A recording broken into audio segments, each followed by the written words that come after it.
Transaction 2 क्या कहता है?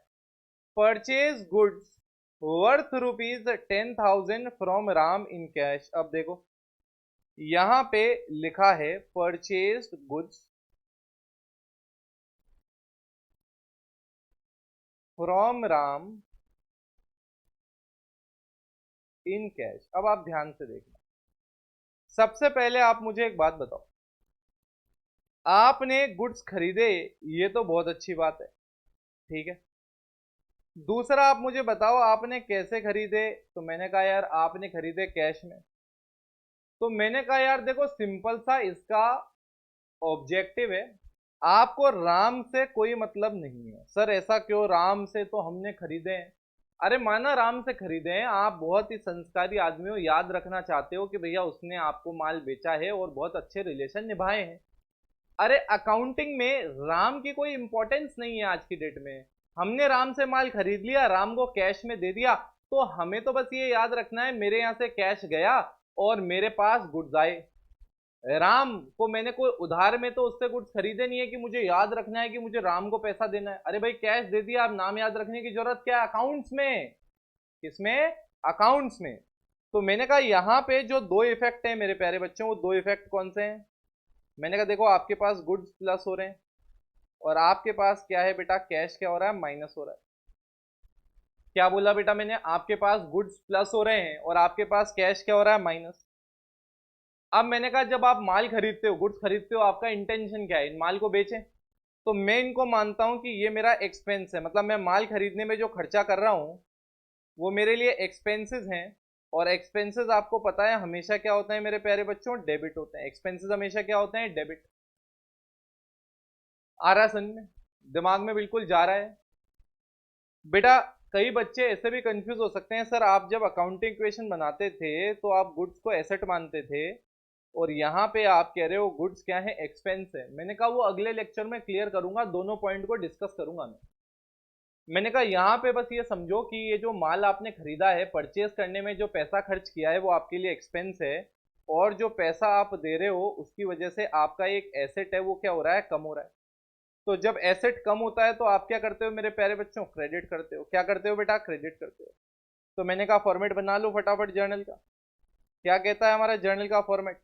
क्या कहता है हमारा जर्नल का फॉर्मेट? जर्नल का फॉर्मेट डेबिट क्रेडिट रिकॉर्ड करने के लिए बोलता है अपने को। चलो बेटा फॉर्मेट ले लिया मैंने यहाँ से। तो मैंने कहा यहाँ पे आए अपन, कॉपी किया, यहाँ पे आके पेस्ट कर दिया और यहाँ पे लिखा हमने, क्या लिखा मेरे प्यारे बच्चों, purchase goods on credit. Date मुझे पता नहीं है मेरे प्यारे बच्चों, तो डेबिट क्या होना है, मैंने कहा गुड्स, बट याद रखना कौन सा अकाउंट डेबिट होगा, परचेजेस। कौन सा अकाउंट डेबिट होगा, परचेजेस। आपको ये तो पता ही है मेरे प्यारे बच्चों कि गुड्स का मतलब क्या होता है। आपको ये तो पता ही है मेरे प्यारे बच्चों गुड्स का मतलब क्या होता है। ऐसा माल जो आपने खरीदा है बेचने के लिए उसको हम गुड्स कहते हैं। तो आपने कितने का गुड्स खरीदा बेटा, देख के बताना यहाँ पे, 10,000। तो मैंने कहा यहाँ पे मैंने लिखा 10,000 और यहाँ पे मैंने लिखा 10,000। अब समझना ध्यान। मैंने कहा जब भी आप, ध्यान से सुनना, जब भी आप माल बेचने के लिए खरीद रहे हो तो उस केस में जो माल खरीदा है उसका नाम नहीं आता, आप परचेजेस अकाउंट लिखते हो। कौन सा अकाउंट लिखते हो, परचेजेस। परचेजेस अकाउंट इंडिकेट करता है, मतलब ये एक टेक्निकल टर्म है जो इंडिकेट करता है, परचेजेस डेबिट हो गया मतलब आपने माल खरीदा है बेचने के लिए। क्या खरीदा है, माल खरीदा है बेचने के लिए। वैसे ही थोड़ी देर बाद, मतलब एक लेक्चर के बाद, आपको परचेज के साथ साथ एक सेल्स भी आएगा कि माल ये तो खरीदा है, माल बेच दिया। तो माल बेचते वक्त हम क्या करेंगे, सेल्स अकाउंट को यूज लेते हैं। तो माल खरीदते हैं बेचने के लिए तो कौन सा, परचेज। जो माल बेचने के लिए खरीदा था वो बेच दिया तो सेल्स अकाउंट यूज लेते हैं, वो आगे देखेंगे। अभी आप बस ये ध्यान रखो, जो गुड्स आप बेचने के लिए खरीद रहे हो उसके लिए आप एक अकाउंट यूज करते हो जिसका नाम है परचेजेस अकाउंट। यहां पे आप नरेशन लिखोगे बीइंग गुड्स परचेज। क्या बोला, आप क्या लिखोगे, being goods purchase. Story clear है? फटाफट कॉपी मारो बेटा।